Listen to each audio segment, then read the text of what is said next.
আসসালামু আলাইকুম। আমরা প্রায় লোকই আমরা বলে থাকি যে আমাদের পেট ফেঁপে থাকে, তারপরে পেটের ভিতরে প্রচুর বায়ু বা গ্যাস হয়। এটা নিয়ে আসলে আমরা সবাই কম বেশ কিন্তু উদ্বিগ্ন থাকি যে সামান্য কিছু খেলেও পেটটা ফুলে থাকে। এটা একটা খুব জটিল সমস্যা এবং আমাদের সেই গ্রাম থেকে শুরু করে শহরে সর্বত্রই প্রতিটি মানুষেরই মানে এই অভিযোগ যে কিছু খেতে পারে না, খেলেই সেটা মানে গ্যাস হয়ে যায়। তো এই গ্যাস হওয়ার কারণগুলো অনেক। তার মধ্যে যেমন একটা আছে যে অজীর্ণ হওয়া, অর্থাৎ যা খাচ্ছে তা জীর্ণ হচ্ছে না, তা সুন্দরভাবে হজম হচ্ছে না। সেই সাথে সে অনেক সময় দেখা যায় যে উদ্রাময় হয়, অর্থাৎ যে ডায়রিয়ার মতন হয়, এই লক্ষণটা অনেকের আছে। তারপরে অনেকের পুরানো আমাশা, অনেক দিন যাবৎ আমাশায় ভোগে এরকম যারা। তারপরে পুরনো অম্ল রোগ, অর্থাৎ দেখবেন যে আপনার কেমন একটু টক টক লাগে, হ্যাঁ, কখনো কখনো তেতো তেতো একটু ঢেকুরের মতন আসে। তারপরে অনেক দিনের জ্বর, যেটা পুরানো জ্বর বলি, সেক্ষেত্রে ম্যালেরিয়া আছে, টাইফয়েড আছে, এই সমস্ত রোগ ভোগার পরেও এই ধরনের সমস্যাগুলো দেখা যায়। সবচেয়ে বেশি গুরুত্বপূর্ণ হলো ভিটামিন বি। ভিটামিন বি এর অভাবে যে স্নায়ুর যে দুর্বলতা আছে, এই স্নায়ুর দুর্বলতার থেকেও আমাদের এই পেট ফাঁপা কিংবা পেটের ভিতরে প্রচুর বায়ু জমা, এই ঘটনা ঘটে। সেই জন্য আমাদের ভিটামিন বি আমাদের খেতে হবে শরীরের যতটুকু চাহিদা আছে সেই অনুপাতে।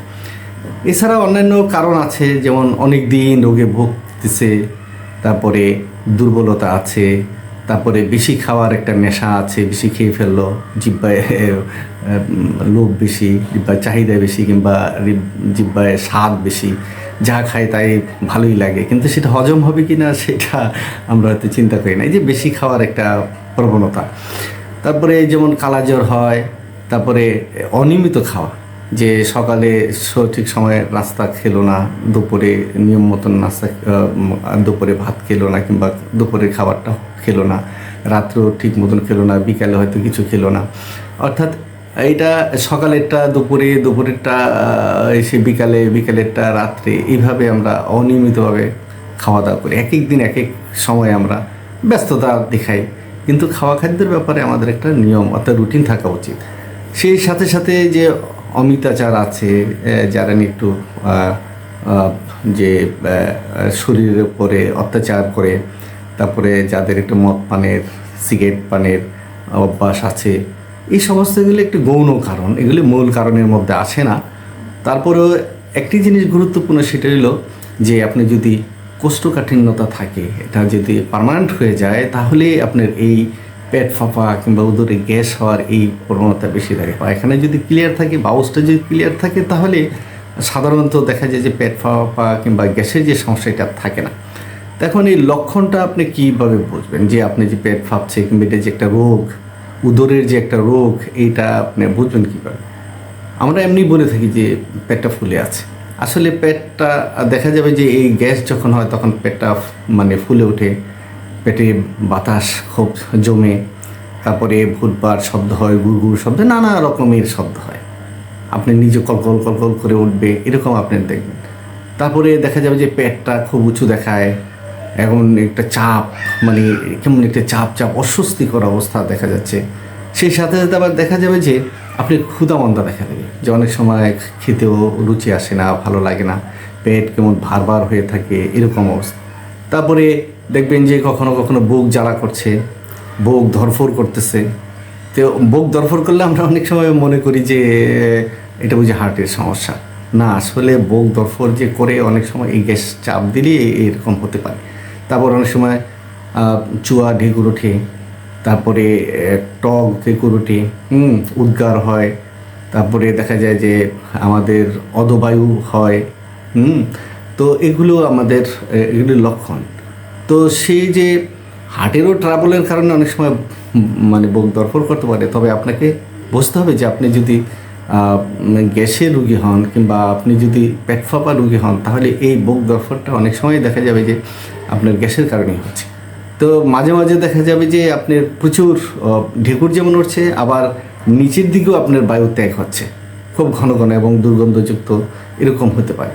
তো এই যে আপনার আমাশা, কোষ্ঠকাঠিন্য, অক্ষুধা, এই সমস্ত লক্ষণগুলোতে আপনি বুঝবেন যে আপনার হজম শক্তি, পরিপাক যে প্রণালী এবং যে ক্রিয়া, সেই কাজটা সঠিক মতন হচ্ছে না।